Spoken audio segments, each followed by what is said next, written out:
So yun guys, nandito tayo ngayon sa daan papuntang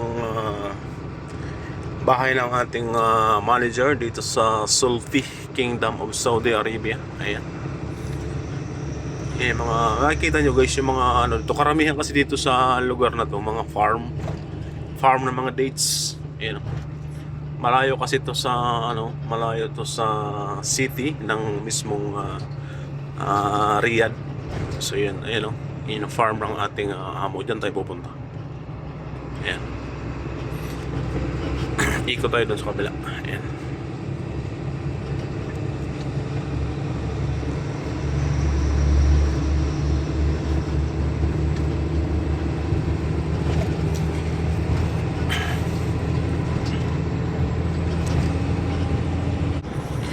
At pagkatapos natin dito ay didiretso tayo ng Al-Qasim. Al-Qasim, sako pa rin siya ng Riyadh, Saudi Arabia. At ay tayo magdadala ng mga items ng ating warehouse. Kasi may branch kasi kami doon. So magdadala tayo ng mga ibang items para sa kanilang mga delivery araw-araw doon. Yan, makikita nyo yun guys, yung buhangin. Yan. Yan. Pero sa tingin nyo guys, yung mga ano niyan, yung mga dates na yan, yan. Yan ay, yan. Yan ay dinidiligan nila yan kung paano para mabuhay lang. Ayan o. Ayan. Ganun ang ano dito, ganun ang kaibahan dito ng mga ano ba, yung mga puno, mga halaman, magtanim ka ng ano. Halimbawa, magtanim ka ng mga lahat, kahit anong mga prutas, gulay. So yun, kailangan mo talagang diligan kasi hindi sila nabubuhay nang walang ano, nang walang tubig. Kasi nga itong buhangin dito baga, di malaman ko. Talagang di malaman kung bakit ayaw tumubo yung mga ano dito, yung mga pananim. Although yung mga damo-damo na yan, yung makikita yung mga damo-damo na yan, kusang natubo na lang yan pag yung medyo maulan-ulan. Yan. Tsaka yung parting lugar na to dito, malamig siya. Pero kahit malamig siya, hirap pa rin tumubo ng mga ano, ng mga gulay.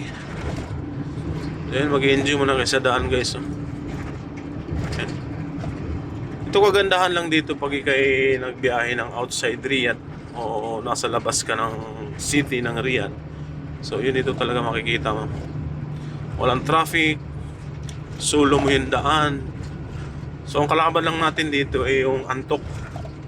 Kasi sa haba ng biyahe mo, ganito lagi, ganito, ayan. Kung kumbaga walang challenge baga.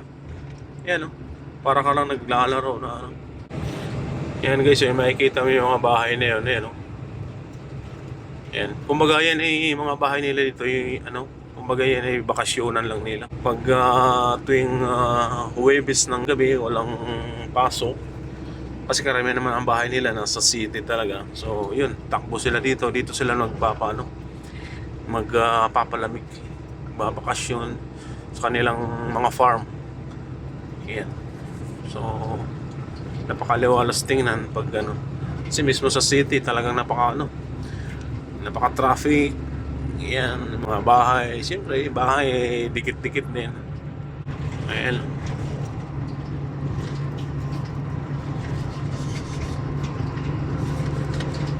Talagang magsawa ka katakbo.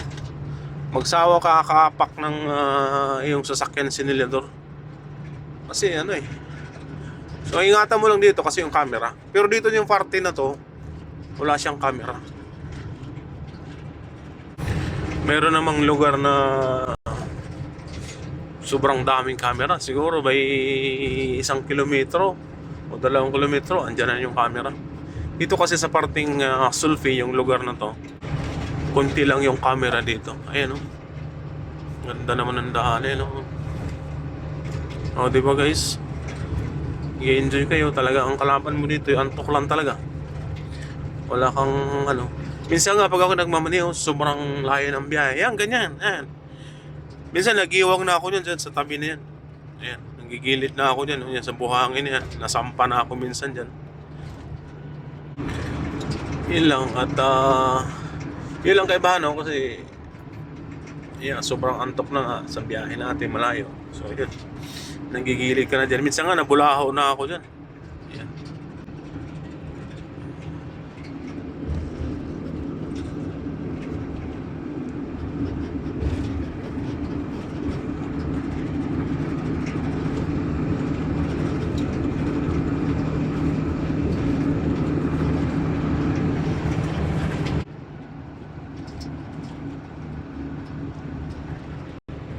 Tingnan nyo yun, no? Yun, no? Puro mga farm yun. Ayun, no? Yan, no? Oh, di ba? Yan yung mga puno na yan. Yan, sagana sa dilig yan. Ang diskarte nila dito, yung pinaka puno ng mga pinagtaniman nila, nilalagyan nila ng hose ng tubig. Yan, di ba? Yan. Nilagyan nila bawat kumaga nilalatagan nila ng hose baga galing sa pinakatangke nila. May main switch sila nilalagay doon. Pag bukas doon ng switch, diretso na kaagad dalo yung tubig sa bawat puno ng mga halaman. Ayan, tulad din yan. Ayan, kumpol-kumpol. Ayan. Ayan, mga dates yan. Ayan. Tatakbo tayo ng mga 1 oras mahigit bago tayo makarating sa ating pupuntahan doon sa ating burns ng Qasim Buraida. Ayan. Yun, buti nga. Ayan ang mga dates na yan.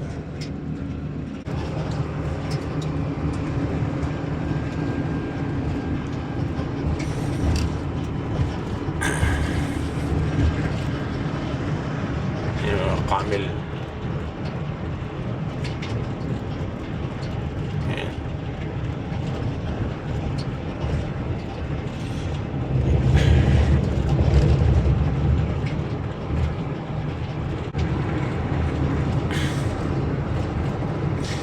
Tingnan mo guys, so yung mga tent na yan, yan. Yung mga maliliit na bahay-bahay na yan.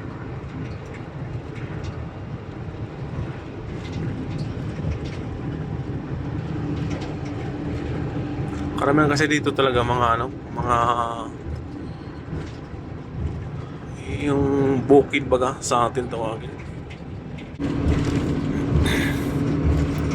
Malapit na tayo sa highway ng mismong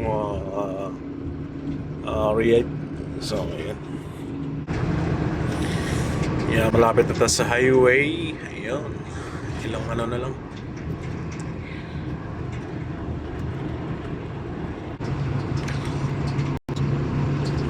Tuwid na daan. Ayan.